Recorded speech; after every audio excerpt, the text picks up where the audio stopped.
Good to see you, brother. Good to see you. Come on in. Yep. Oh, man, you guys. That was a fantastic set, man. Thanks, Wasn't that man. good? Give Thanks, it up sir. one more time. Thanks, I just like all to give it up. I appreciate it. That was a great job, Jonathan. Have you done this for a while? I just started, tonight was my first time. This is the first time doing stand-up. Right here on Nite Brite. Yeah. No, I've been at it a few years. You are our first guest of season 2, so I apologize. Sorry about that. He's sorry. There you go. Perfect.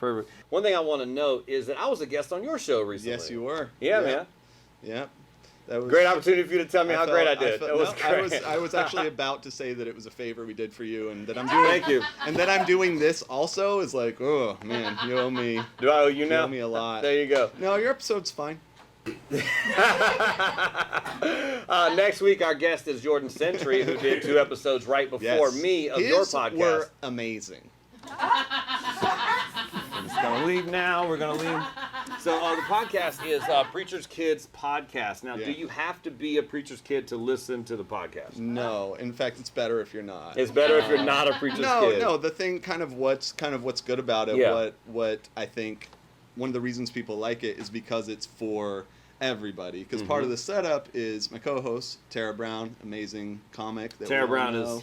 She was our first ever guest on Nite Brite. Was Tara Brown? Yeah, she's fantastic, and so we do it together. And kind of what makes it fun is that she is someone who is very religious, and I'm someone who is not religious at all. Oh. And so we have kind of a dynamic going, which you know, because you were on the know. show. Oh, okay. And one of my favorite things about your appearance is that I'd say of all the guests we've had, the closest to like a legit argument happened between you and me. Yeah.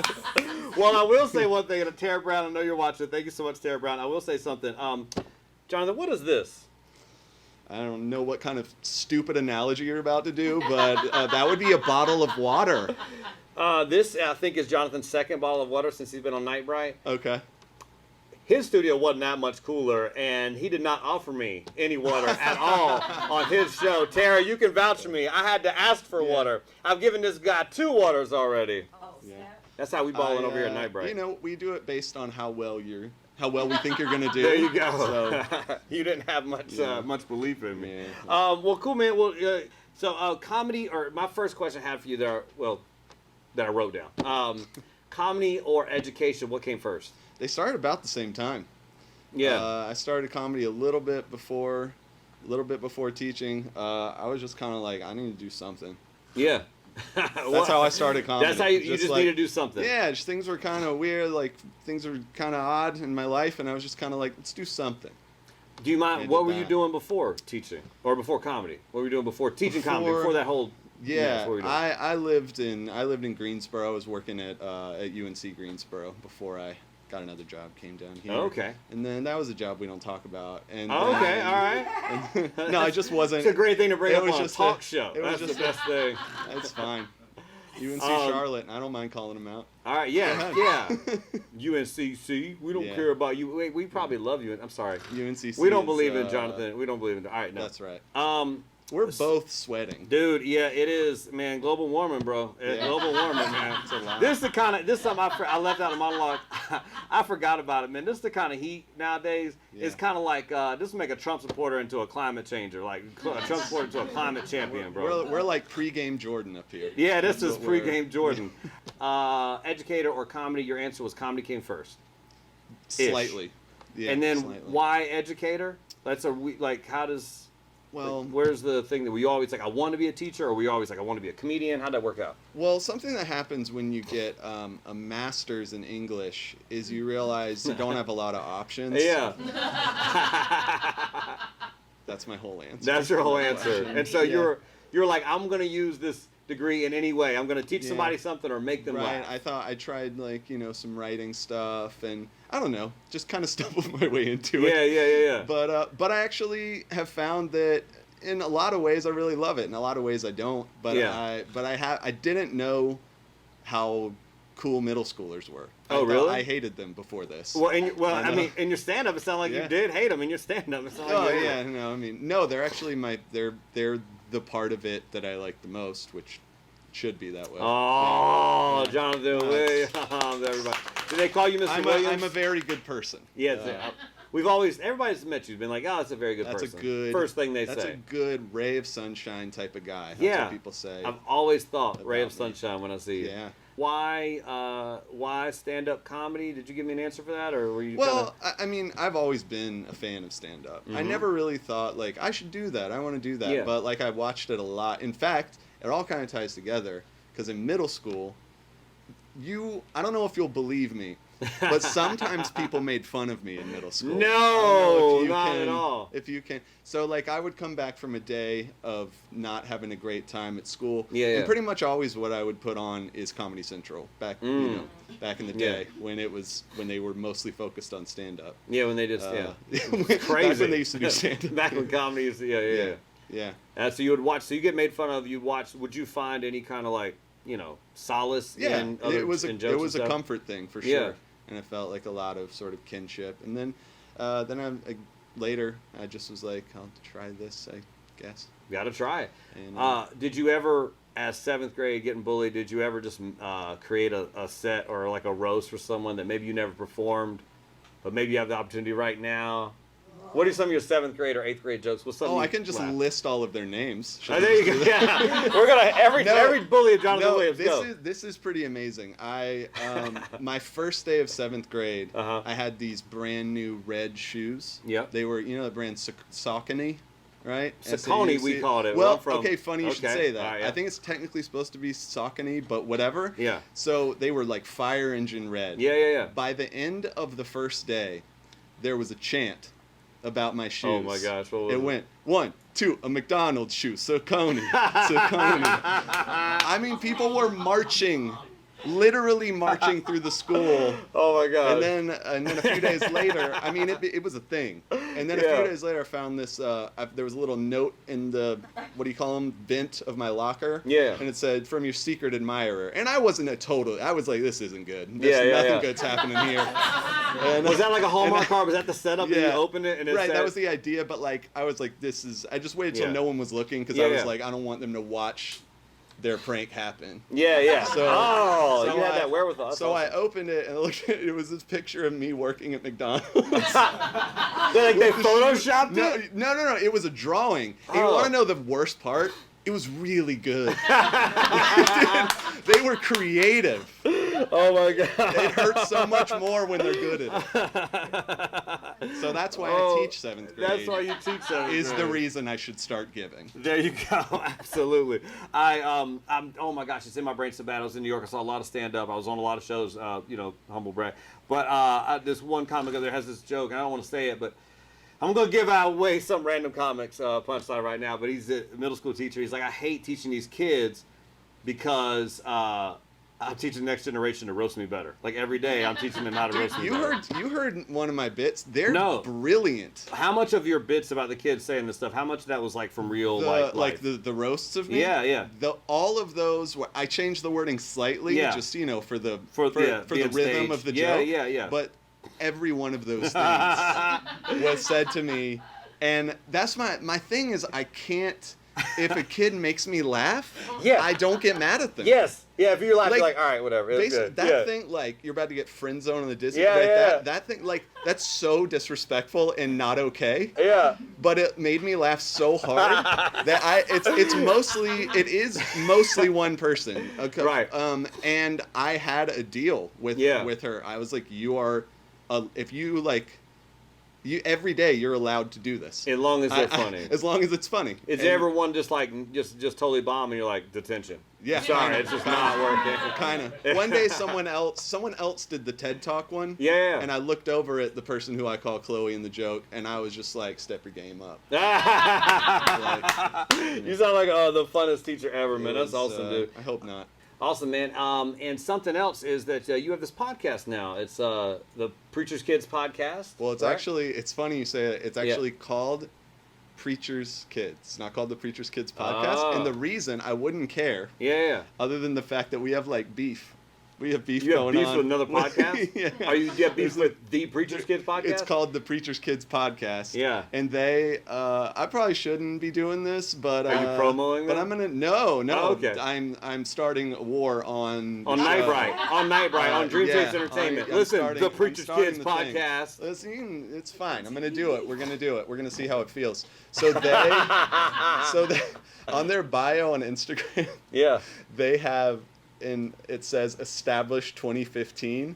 I am quite certain that they put that up after we started. Yeah, absolutely. Yeah. To just be like, ours original. Yeah. But so I'm just trying to really fuel that fire if we can get that fight going. Yeah, we're gonna get that little fight I want going. all the smoke, you know. You want all the smoke? Well, Yeah. apparently, because you don't believe in Jesus, you want all the smoke, right? That's what it is. Yes. You heard it. Can I look into a camera and talk about how I don't believe in God? That's great. I do not. No, why I would say you that- put me on the spot? Just- He might be real. It's not. Well, who am I? No, but that's the premise Big of the universe. show. Listen, Small don't get guy. me struck down in this That- studio. Yeah, I know. Like, we're gonna move. We're gonna move. It's just me. Just you. Yeah, just you. No, but so I wouldn't mean to out. Did I out you? Yeah, anything no, like that? you 100% did. No, I'm just playing. Did I really? I thought that was No, the podcast. just- I thought it was your premise on the podcast. Oh, you're right. We did talk about it before. Yeah, We like did your talk premise about on the it before. podcast. Now, Yeah. if I outed you, I'm gonna go. No, I jump said off I this was bridge more real quick. euphemistic about it. I was Yeah, more yeah. like, I'm not religious. You're like, you don't believe in Jesus. I was trying to make. I'm like, all right, easy. It's all right. He seems cool. He seems like he's a good I guy. thought that was the premise. Because let me ask you, I listen it to. kinda is, I listen but- to the podcast. Even weeks I don't have to. Even weeks I'm not on. I listen to it sometimes. And Heaven is real. every podcast, I feel like there's a dynamic between you and your co-host Tara Brown. We love the amazing Tara Brown, and you're like, I feel like you always say, I feel like we should tell people what side of the coin we're on. Right. And Tara basically every time is like, they're gonna know, like they know what side it is. So I just kind of figured that's what was happening, Yeah, and no. so like that'd have been a good thing to. Anyway, I feel absolutely. You good? We're doing good? Jumping off a bridge. All right, right, so we're anyway, no, but what I mean to say is you have different perspectives, Yes. right? You have different perspectives, and you call Tara's very religious. Is that right? Yeah, that may not be the term that she would Yeah, prefer necessarily. Yeah. But I think what makes it work is that both of us have respect for each other's beliefs and have respect for just people's beliefs in general. So it's not a shouting match. I have none. It's Apparently, I have not- no he is- respect for you people. do not. You were one of the worst guests I could have ever imagined. There But, you go. And um, host. No, but like, I think that's what makes it work. Is that there is a respect level that is built into it. I'm not up here saying, religion's dumb and like, because Yeah. I don't think it is. Or belief, faith, we'll call There it, you whatever go. you want to call it. I think Tara would probably prefer the term believer. Believer. Yeah, Yeah. I was about to call you Yeah. on that too. You know, I love it. yeah. The thing about your dynamic that I really love about Tara is that a lot of our audience, and I know Tara's watching, so we'll She's talk behind her back. Yeah, She's Tara's not definitely watching. not. No, she she doesn't never watch. But she doesn't listen to the episodes of the She podcast. did say that she doesn't listen to She our doesn't listen to the podcast. Although, why would you? You know? Yeah, exactly. I listen to it to write the descriptions. You have no idea how excited I was to be a guest on your podcast. No, I could tell. Thanks. I appreciate that. It's really, I just don't get it. I'm not the guest a lot. You know what I mean? Yeah. I get to be over here, which is dope. But it was really cool to be a guest. It was great having you. Proof. He said it. But one thing I like about I lie a lot. you, Tara, Papa doesn't always tell the truth. One thing that I love is how you'll cut through Tara's you'll call Tara out for stuff. People don't always call Tara Brown out for things, but she'll be saying something. You're like, I think what you're saying is, and you always real slow. You're like, I think it's this, or I don't know, you know. And then she's Is that what I sound always like? calling you out. Yeah, that's exactly. Yeah, sorry. You turned into Seinfeld on the podcast. You turned just into Seinfeld. I'm sorry. I'm like breaking glasses. No. I wanted to make sure that I got the point across that, like, we're not really calling Tara Brown out in a bad way. I don't want Tara to be like, oh, you calling me out? I wasn't trying to say that. What I'm saying. You shouldn't do impressions. That was of her. Tara That's Brown's disrespectful. impression. That's not. Well, she's from Brooklyn. She's very, like, Brooklyn. She's intense. I mean, we have our moments, just like any creative duos. You're like a work couple. Yeah. Yeah. She says podcast husband. That makes me feel uncomfortable. But So what's it been like working for? It is an opportunity for you to redeem yourself. So Yeah. one of my favorite comedians ever was Tara Brown. Love you, What's Tara. it Love you so like for you to work You're with my Tara every week or every however often. What's it like? It's great. Yeah. She's fantastic. She's just a great, like, Mm-hmm. we have an easy rapport. How did that start? So it was originally, and she's going to hate that I say it this way, Okay. but it was originally just me. It was originally just mine. I created it. Yeah. You hear that, Tara? No, so it started, like, it was my idea originally, but I really wanted to have her on my pilot episode. Yeah. So she and Jeremy Alder, another fantastic comedian. Amazing. Want to get him on the show. He donated like all this money at the beginning of quarantine to people. Dude, incredible. We had him back on later, and we talked about that. So you tell me I don't need to talk to him about it on the he's show. already You've talked already about done it. Thanks. Yeah, it's good, John. It's covered. Fantastic. It's covered. But so I had both of them on, and we were just kind of working, and Tara and I just kind of, while we were like at the end, I was like, do you want to be part of this? Just because our sort of like, everything about us, like here's what we have in common. Comedy. Absolutely awesome. Well, you can hear more about what they have in common and how great that podcast is when it comes out bi-monthly-ish. Yeah, every other Thursday. Every other Thursday-ish. And where can they find the podcast?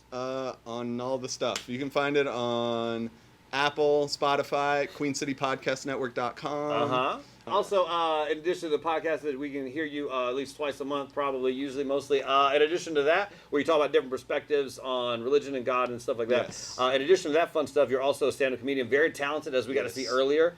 Jonathan was good, wasn't he? He was good, Jonathan. We added all that laughter. But you also have some stand-up comedy shows. When's your next one? Well, you chose me at a time where schedule's a little frighteningly open right now. Yeah. It's summer, excuses for days. Excuses. No, but I have a monthly show that I also want to mention that I do with the lovely and talented Jason Allen King. Jason Allen lovely King. and talented. I went with lovely and talented. I think it needs 3 descriptors. Jason Allen King, lovely, talented, and we're gonna. You can do it if you want. How dare you? Okay. And pointy hair. So we have a show every month at a place called Homebrew, a little bar called Homebrew in Monroe, North Carolina. The next one is August 19th, and that might be right. But it's once a month on Fridays, and I post it on my socials and all that stuff. Yeah, man. Which Jay Williams Comedy on all the Yeah, things. but we weren't gonna ask you. Yeah, Jay Williams Comedy, you can follow him. You can follow him at Jay Williams Comedy. Make sure to check out Preacher's Kid Podcast and the next Homebrew. What's the name of the show? Homebrewed Comedy. Homebrewed Comedy is in Monroe. Maybe standing room only in August something. Thank you so much for our guest. Give it up one more time for Jonathan Williams, everybody. All right, hang out for me real quick, because right now we're going to end our episode like we end every single episode here at Nite Brite. You're going to hear everything that we just saw and heard from today's episode, wrapped up by the one and only Miss MonaLisa Musiq. Take it away, MonaLisa.